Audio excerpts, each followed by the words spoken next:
కార్యక్రమానికి పార్లేపల్లిలో శంకుస్థాపనలు అలాగే ఓపెనింగ్స్ కి కార్యక్రమానికి విచ్చేసిన కూటమి నాయకులకి, తెలుగుదేశం నాయకులకి, కార్యకర్తలకి, అలాగే పార్లపల్లి గ్రామ ప్రజలకి, అధికారులకి అందరికీ కూడా ధన్యవాదాలు తెలుపుకుంటాను.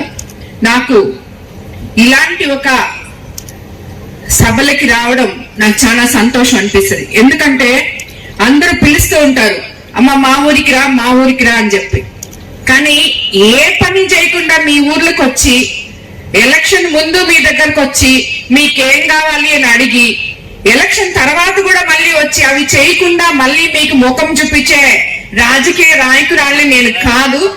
నేను ప్రజలకి సేవ చేయడానికి రాజకీయాల్లోకి వచ్చిన దాన్ని కాబట్టి ఆ గ్రామ ప్రజలకి ఏదో ఒకటి వాళ్ళు నన్ను ఎలక్షన్ ముందు అడిగిన పనులు కనీసం ఒకటో రెండో అన్న చేసి గాంధీ ఆ గ్రామానికి వస్తే బాగుంటుంది అనే ఉద్దేశంతో నేను ఎప్పుడు వస్తానని చెప్తుంటాను. ఈ రోజు నాకు ఎలక్షన్ ముందు మీరు మిక్స్డ్ కాలనీకి నీళ్లు లేవు, మాకు వాటర్ ట్యాంక్ కావాలని అడిగినది నాకు ఈ రోజుకి గుర్తుంది. ఈ రోజు ఈ వాటర్ ట్యాంక్ 10 సంవత్సరాల తర్వాత మనం ఈ రోజు ఈ వాటర్ ట్యాంక్ 60,000 లీటర్ల కెపాసిటీ కలిగిన ఈ వాటర్ ట్యాంక్ ని జల్ జీవన్ మిషన్ ద్వారా ఓపెన్ చేసుకోవడం నిజంగా మీ అందరికీ నీళ్లు వస్తాయి అని అదొక తృప్తిగా ఉంది, సంతోషంగా ఉంది. అలాగే ఇక్కడ ఎన్నో సీసీ రోడ్లు కూడా చేయడం జరిగింది పార్లపల్లిలో. ఇందాకే బాగా చెప్పినట్టు శ్మశానం, ఈ శ్మశానాన్ని కూడా నన్ను 2-3 సార్లు అడిగారు. లాస్ట్ కి అయిపోయింది అని చెప్పి ఇప్పుడే ఆయన చెప్పడం జరిగింది. సో ఇటువంటి పనులు చేసి మీ ముందుకు రావడం అనేది నిజంగా నాకు చాలా సంతోషించదగిన విషయం.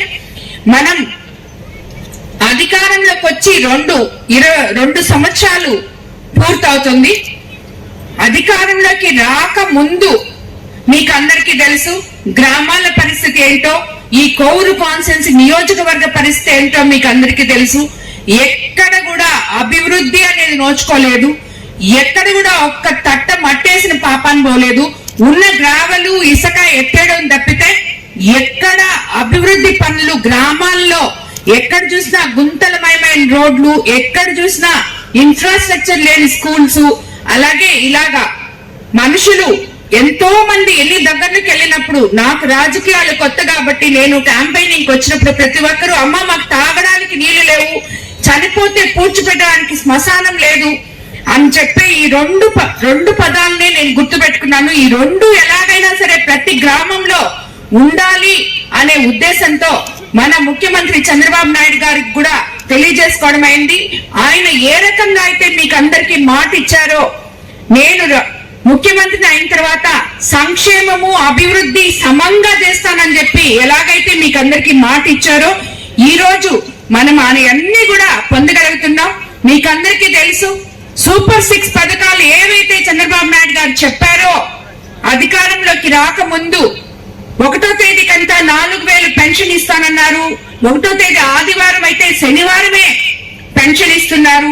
ఉచితంగా 3 సిలిండర్లు ఇస్తా అన్నారు, అలాగే ఇచ్చారు. ఎంతమంది పిల్లలుంటే అంతమందికి తల్లికి 100 ఇస్తామన్నారు, అది అలాగే ఇచ్చారు. అన్నిటికన్నా ముఖ్యంగా ఎంతో మంది అన్నదాతలు రైతులు ఉన్న మన కోవూరు కాన్స్టిట్యుయెన్సీలో ల్యాండ్ యాక్ట్ రద్దు చేస్తామన్నారు, అన్నదాత సుఖీభవ ఇస్తా అన్నారు, ఇచ్చారు. మళ్ళీ 3వసారి కూడా రేపు అన్నదాతలకి అందరికీ కూడా అండగా నిలుస్తూ ఆర్థిక పరిస్థితి అస్తవ్యస్తంగా ఉన్నా కూడా ఈ 3వసారి రేపు అన్నదాత సుఖీభవ అందరికీ రైతుల అకౌంట్లలో మళ్ళీ డబ్బులు పడిపోతున్నాయి. అదేవిధంగా స్త్రీలకు ఉచిత బస్సు ఇస్తామన్నాం, అది అక్షరాల ఇచ్చాం.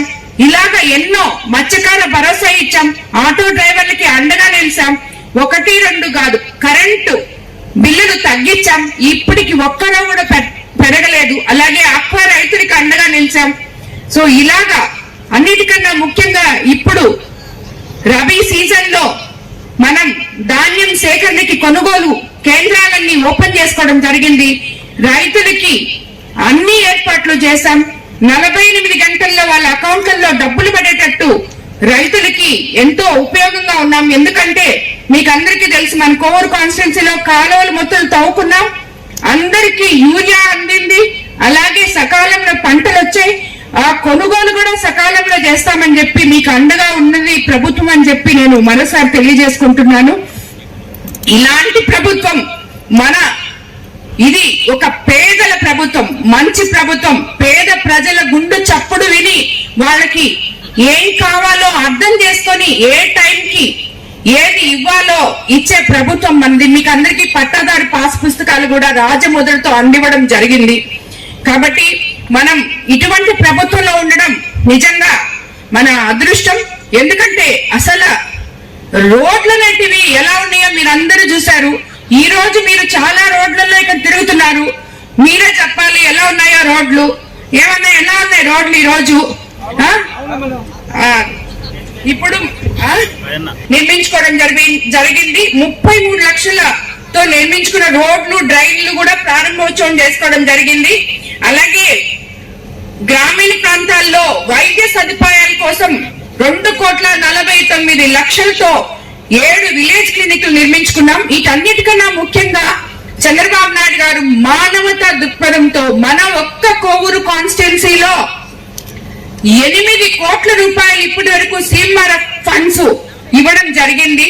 బాగలేకుండా ఆర్థికంగా అస్తవ్యస్తంగా వాళ్ళ పరిస్థితి ఉంటే డబ్బులు లేక అవస్థలు పడే ప్రతి ఒక్కరికి కూడా నేనున్నాను అంటూ పక్కన నిలబడి వాళ్ళ వైద్యానికి అయిన ఖర్చులన్నీ కూడా ఎప్పుడు మనం ఎల్ఓసీలు పెట్టినా, ఎప్పుడు బిల్స్ పెట్టినా ఇమీడియట్ గా ఇవ్వడం జరిగింది. అదే విధంగా మహిళలకు ఎంతో మందికి ఈ రోజు పొదుపు మహిళలకు కానివ్వండి, డ్వాక్రా మహిళలకు కానివ్వండి, ఎస్సీ ఎస్టీ మహిళలకు కానివ్వండి రుణాలు ఇవ్వడం జరుగుతుంది.